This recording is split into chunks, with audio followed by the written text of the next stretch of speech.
Welcome back to another episode of the Cyber Queens. As always, I'm one of your hosts, Maril Nathalie, resident offensive and hacking expert. I'm joined by other co-host Natalie. I'm Natalie Baker, SOC manager in all things Blue Team, and we are also joined by special guest Claire Southwell.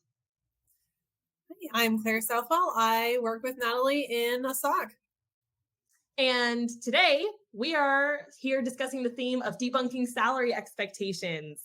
There is a very common misconception out there in the greater cyberverse at large that cyber people should immediately be making $100,000 a year right out of college.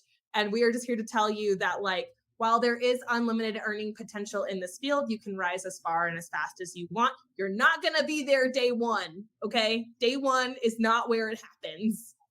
And usually, if you have taken an internship while you're in college or while you're doing whatever boot camp or however you decide to get in, if you work as an intern first, you could graduate college making $100,000. You very well could, because then you have experience to back it up. But the key is you have to have the experience to back up the salary. Yeah. And a lot of that, unfortunately, is going to be cost of living. One of my interns went on to accept an initial offer of $90K in Washington, D.C., though. I'm sorry, in this work from anywhere environment, that's not going to be everybody. It's just not. Yep. It's not typical. It's completely true. Yeah, more realistically. And I feel so bad because there are so many people who want to be pen testers or who want to get into cyber. And they're like, but I need to start making a lot of money now. And I'm like, don't get me wrong. I understand. I was there. I was a single parent. I did not have thousands of dollars for SAN certs. I did not have 5, 6, 7 years to wait to learn to Python before I could even dream of being in this field. I was like, I need to get started now and I need to rise very quickly. So it's absolutely doable. It's absolutely possible. But I meet so many people who are like, I'm not going to say yes to this analyst. I'm not going to say yes to this entry-level position. I'm not going to say yes to something that's not what I want. I want pen testing. I will only be a pen tester. There it is. Okay, great. Fine. Hold out. But you're going to be a $60K a year pen tester. Because again, you have no pen testing experience. And pen testing, by the way, starting out with that is very unique still, even in the current environment. Most of those folks were somewhere else first. You learned something in the trenches of IT ops or SOC or something before you moved into offensive security. So they're missing out on these great opportunities, saying that they could get their foot in the door, teach them about the org, teach them about the security outlook, teach them about what they need to know to then paint themselves as the offensive or GRC or whatever expert they want to be. I'm like, you guys are missing out because you're not willing to make $45,000 a year for 6 months to a year, $60,000 for 6 months to a year. Yeah, it doesn't have to be long term. It can be very short term if you learn fast. I think that a lot of you have to sit there for 10 years to gain such experience to make that salary difference, and it's not you can move up quickly.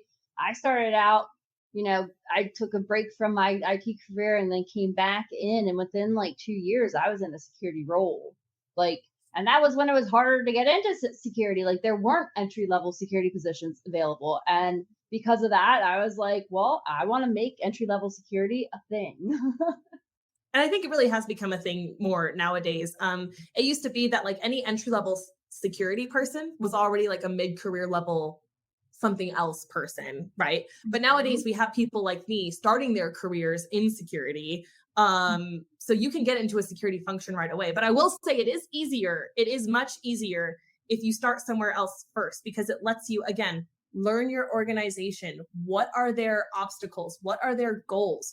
What are their hopes and dreams related to security? And you can say, hey, listen, I noticed, this isn't my job. I'm stepping out of my lane here because I'm the person who pushes your patches. But I noticed we don't use a DLP tool. And I'm thinking we could really decrease our attack surface and our exposure to someone emailing PII or something they shouldn't be if we just installed one of those. So I'm happy to head that project. I'm happy to admin the tool once it's up and running. And then people start seeing you in a security context. But you had to already be working for that org first. You had to already be interfacing with those managers first.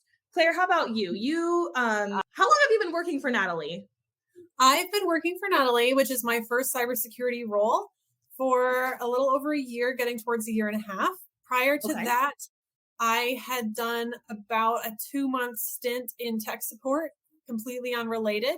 And before that, I had worked in retail. I did a few years working in loss prevention, which is actually how I started unofficially doing some tech support, a lot like what you just described, because we would have problems in our work environment. And I was kind of the person who had the confidence to say, hey, I'm going to Google that. I'm not going to wait for the support team. I'm going to figure it out. Or like once I had gotten the answer from the support team, then the next time one of my coworkers had the same problem, I was the one saying, oh, hey, I know how to fix that. Let's fix it. I was really hoping to actually pivot within the organization and get into tech that way, because that was around the time that I became interested in a career pivot. Unfortunately, that company was hit very hard at the beginning of the pandemic. So here I am now, and I'm pretty happy to be working for Nathalie. So it all worked out. Oh yeah, I gotta impress the boss because she's here on the podcast. I'm totally kidding. I would probably work for Nathalie. She would definitely say what she thought. If she didn't like working for me, she'd tell you. Excellent, good. Advocate for yourself. Like working for you, I wouldn't be here hanging out with you on a Saturday. Exactly. Right. Yeah. Pick up your time. No, that brings up another important point. Always advocate for yourself. Don't be afraid to tell your manager if you're unhappy, or they're going to be unhappy when you leave and they had no idea why. Sidebar. Yeah.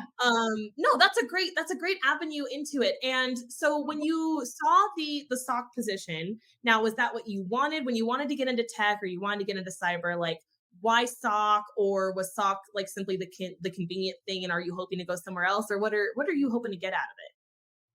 So yes, I saw the SOC position. I had heard really good things about the company, so I knew that it was a great place to work. And I had been kind of waiting for a role to come available. I'd been watching their website for over a year. And I had been using my lunch breaks at my crappy retail job to take online courses, the whole deal. Like I was just kind of waiting and applying to jobs and waiting for a good opportunity. But like we talked about, a lot of people expect an entry-level cyber person to already have like 5 years of other IT experience, which I did not have. So the SOC was amazing because it was that entry-level-ish position. I was expected to have some basic know-how, but I wasn't expected to have these years of experience under my belt. And I knew that this would be a good way to get some general experience, learn how a SOC works, and hopefully kind of find my niche and move forward. Yeah, SOCs are so great because you get exposure to so much. Like you have to invest, no matter what the thing is, you have to investigate. It could be firewall alert, web app alert, portal alert, API alert. Like you're going to get exposed to a lot, which is great. Yeah. Now, server infrastructure. Oh yeah, yeah. How server infrastructure works. Yep. This next one might be a given that you said you just came from a crappy retail job. But was it a pay cut or a pay increase for you to go work for the SOC? Oh, not only was it a pay increase, it was also just a huge quality of life increase, because anybody who's worked retail knows that the scheduling is bad. You're going to be working weekends. You're going to be working different shifts every week. The pay is bad. In the company I worked for, overtime was absolutely forbidden. So there wasn't even the possibility of overtime. You just had to go home, leaving the team short-staffed. There was no perks. We did have benefits, but nothing great.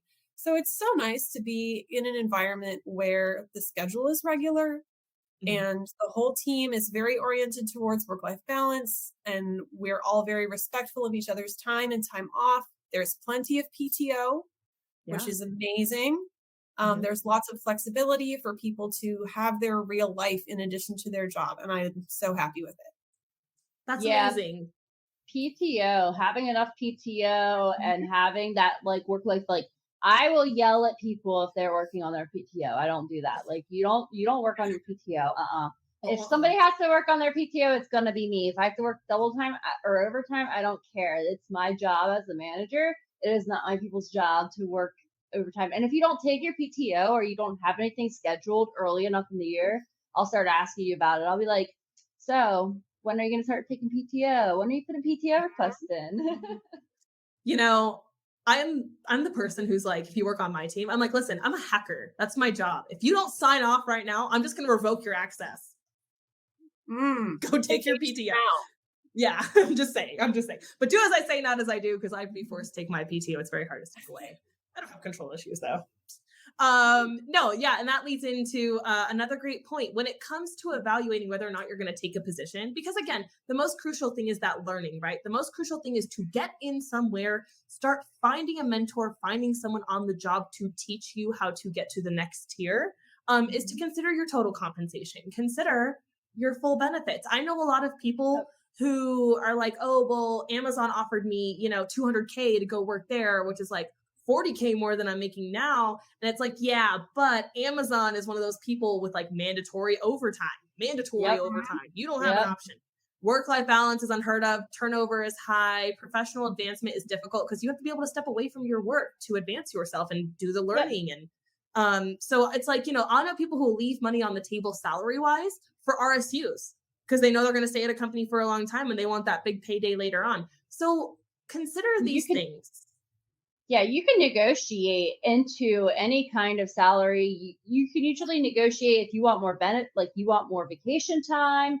Ask for more vacation time. A company is more likely to give you more vacation time. You want to get your education paid for, ask them what their education opportunities are. Like, ask them how you can advance, but also ask about like things you wouldn't think about: short-term disability, long-term disability. Nobody needs it until you need it. It's, you know, it's kind of like security. You don't think you need it until the one day that you do. And everybody gets all mad paying into insurance. Like, I never use this. It's like, that's good. You don't want to need it, but you don't want to need it and not have it either. Yep, that's way worse. To crappy. You just mentioned paying for education. I would say definitely ask about that, because I know from talking to people who work for other tech companies, managed service provider, like similar jobs to what I do, not everybody is getting ongoing training paid for. And not everybody is allowed to even do that kind of thing on the clock. I know that if I have downtime, I'm encouraged to use that for education and professional growth. Not everyone gets to do that. So definitely find out going into a job. Can I study and learn and branch out and improve myself? Obviously, the answer should be yes. And if you present it to the hiring manager in those terms, how are they going to say no? But some companies have very strange policies about that. So definitely find out what you're getting yourself into. Oh, and girl. How Claire interviewed was like perfect, because she was like one of my favorite interviews. She kind of turned the interview upside down on the interviewer. So she started out with her questions first. That's and I was what like, you should do. Yes, it's so much fun.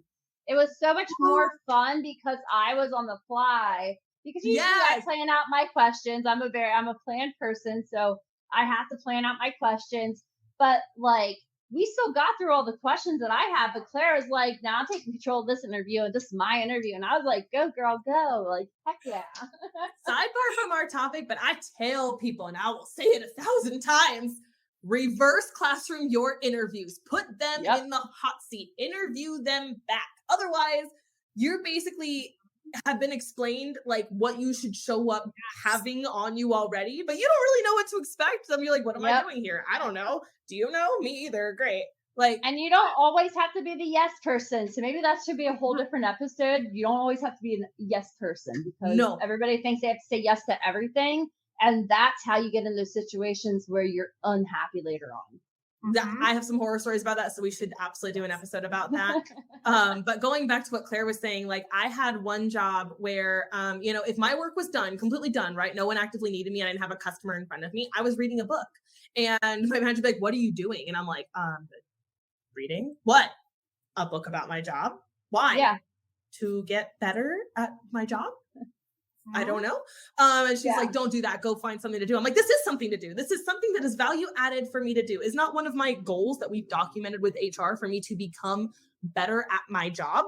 This is how I get better at my job in a measurable fashion. I read a book and gained some knowledge I didn't have before. But people are still opposed to that, and that's bonkers.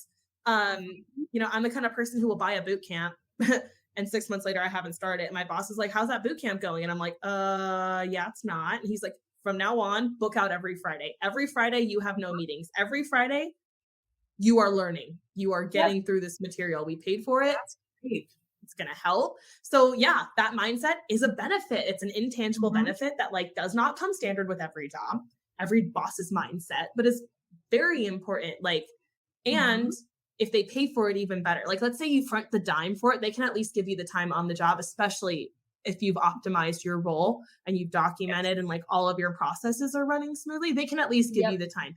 But if they're going to pay for it, even better, because that it comes in different forms too of being paid for. Because like you can have some companies will pay just for college classes. All they care about is they will pay for you to go to college.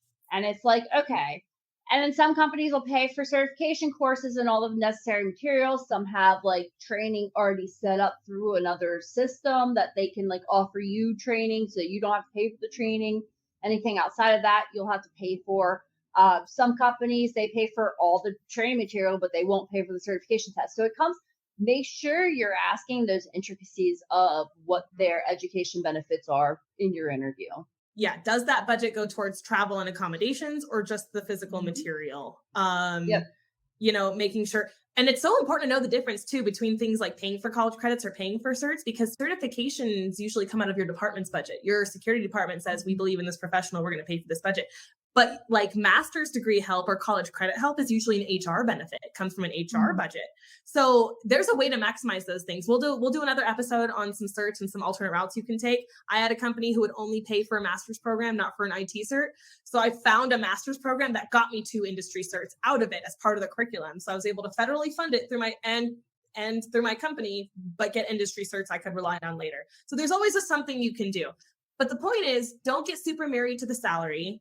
Gen Zers and my peers, like we are all married to salary, and I get it, money in the door at the end of the month. I'm a single parent, believe me, I understand, but we need to be realistic with ourselves. Like if you're going to demand the moon and stars day one, then you better be able to deliver the moon and stars day one. Those are like the people who've been hacking since they were 12, people with engineered parents, people who've been around this material for a long time and don't have a strong learning curve.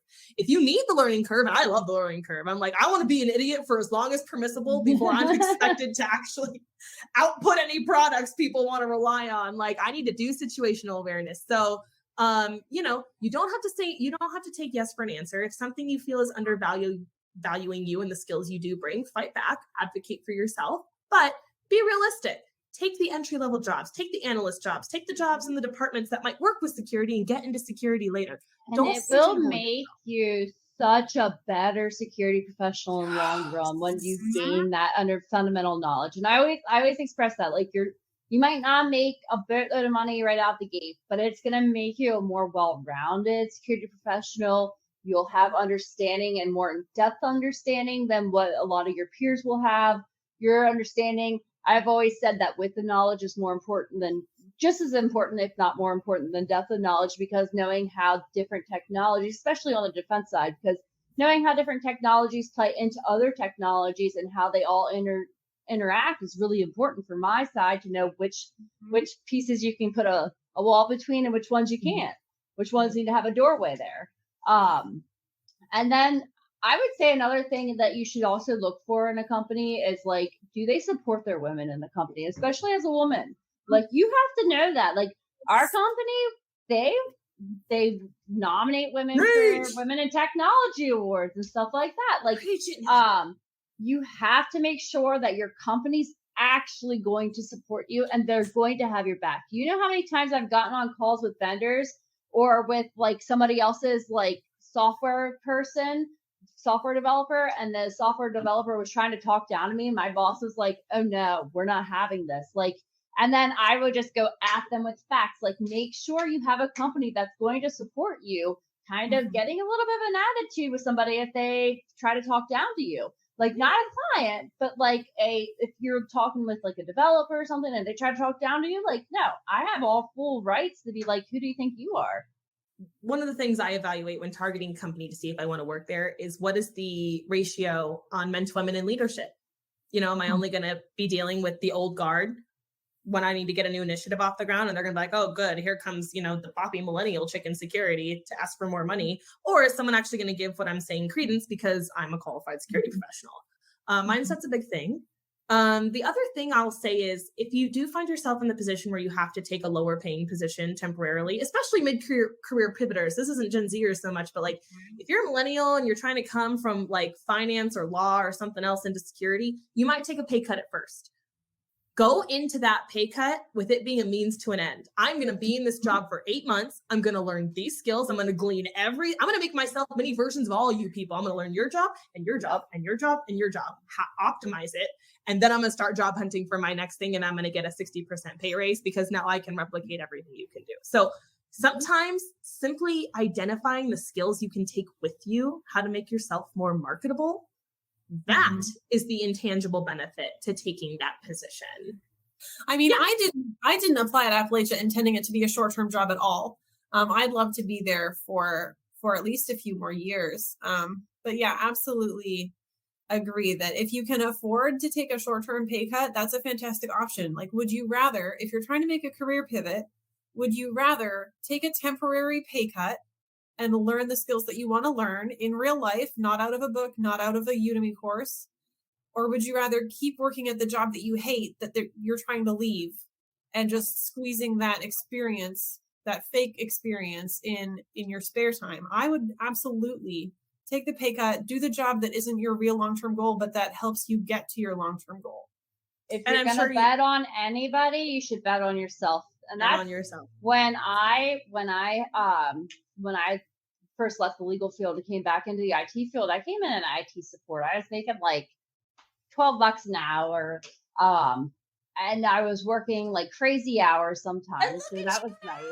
And look at me now. Like, and it was very short term. Every job that I had after that for the first like 2 years, I was just like job hopping every 8 to 10 months. 8 to 10 months, I was job hopping.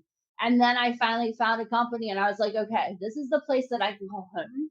And when you find that company, things will start to change. Like you'll know when you find that company, because it will be the company that you can see yourself with, and you can just keep growing and growing within that company. And then you'll work your way to the top. When I joined my company, they didn't even have a stock. I stood that up and I was like, we need this. We need to have this. We want to be a cybersecurity company. Let's do this. Let's do it. Let's put the money where our mouth is. I agree. I have minimum requirements that for even entertaining working at your company. Like, I no longer do fixed PTO amounts. I am used to working for companies with unlimited PTO philosophies. So I'm like, that is the minimum requirement for me to tolerate working for your company. See, I think you have to be careful with unlimited PTO though, because some companies are like, we have unlimited PTO, but nobody ever takes PTO. You can't take You have to have PTO, like either get somewhere that's going to give you enough PTO to make you happy to start with, and then it gains you more. And like, there's some places that'll do, like, it's up to your manager's discretion. Like, some days you can just have freebie days off because your manager's like, you've been working really hard. So like, look into those things too. Yeah, because just unlimited PTO, a lot of people don't take PTO when they have unlimited PTO, and there's been numerous studies about that. I will say I've never experienced that. Everyone on my team uses it, and in security we're forced to use it because if we need it as like a check, right, to make sure that nothing nefarious is going on while you're gone, etc. But everyone I know really, really advocates for it. But it's the point that I don't have to earn it to take it, which I like. But like, that's my minimum.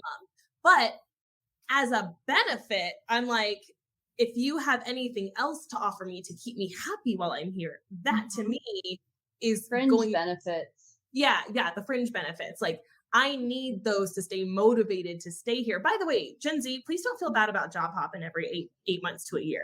It is so typical now. It is so expected now. Like, sometimes that's the only way you're going to make more money, because your company will trap you into 7% annual raise. And the next company is like, well, we're losing 100K every day this project isn't done. So we're willing to spend an extra 60K, double your salary to have you come work for us.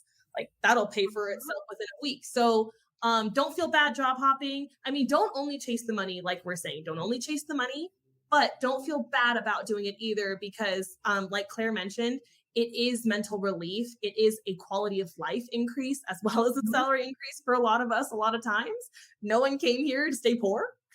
Nope. You can also like typically like get other things added in too. Like if you want, like when you go to renegotiate your salary every year, and one question I always ask on an interview is like, how do you evaluate my performance? Is it on a yearly basis, biannually basis? Because like, I want to know that there's like a certain day that you're going to make sure that I have this, or I have that, or I have this, like that you're going to make sure that I'm getting annual raises at the very least. But then also the fringe benefits, they're so great. There are some companies that like, I mean, I know our company, we had like, we're going to have a SOC sponsored float. Like, it's going to be down a creek. We're going to go floating down a creek one weekend. Oh, I forgot all about that. Yeah. Oh, yeah. I've heard about that. It's so much fun.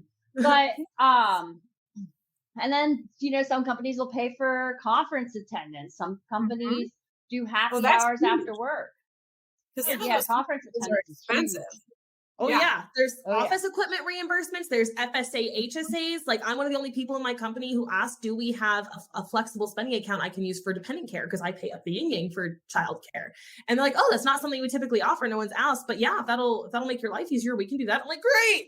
That does make my life easier. So, never be afraid to ask for these things. The last point I really want to make, this is a hard point, is don't forget to factor your tax bracket into your salary requirements because there's actually a point past like 180K where like, if you bump up into the 200, you're going to net less because your tax bracket's higher, but you're not actually keeping as much of it. You have to get up to like 220 before that starts to even itself back out. And you're technically netting the same at like 180 and 220 if you're head of household, like unmarried. Yeah. Just so you're aware, you're like, I got a raise, but is it really a raise? It's not really a raise. It's all going to taxes. I'm still getting the same. It's still important to make those leaps because that's a milestone. Now you can say you can never pay me less than 220K. And although you're netting the same as you were at 180, when you only go up from there, you start to keep more of that.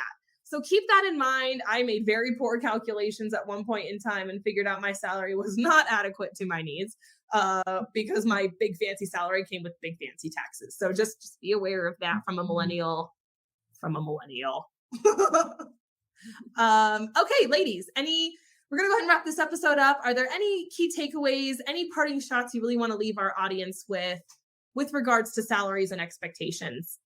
I would say make sure that when you go in for that interview question, they're always going to ask you at the end of any interview, what are your salary requirements? Be honest, but be honest with yourself and be realistic with yourself. It's super important to do that. If work-life balance is important to you, you might take a lower paying job at first, but that's okay because you can work from there and build up. I always like to approach that one with, what's the salary range for this position? Okay, I think I deserve the higher end of that because on average, my position makes this, and I think I bring these skills, and I think I can do this job. So I think I deserve the higher end of that, or I'm going to ask for a little more, or, okay, I was going to ask for this, but, see if they shortchange you. Claire? Yeah, I agree. Ask, be realistic, think about what you're making now, add more. And then once you've been in that role for a while, think about the raise. Is it coming at your 1 year? Is it coming sooner? Another thing we haven't really mentioned is just cost of living.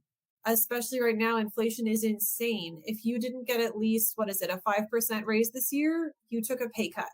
Yeah, you did. You have to be getting a decent raise every year. Even if you're not increasing your lifestyle spending, you need a raise. Like, let's be real. You need a raise. You're an adult. Life costs a lot of money. So advocate for yourself.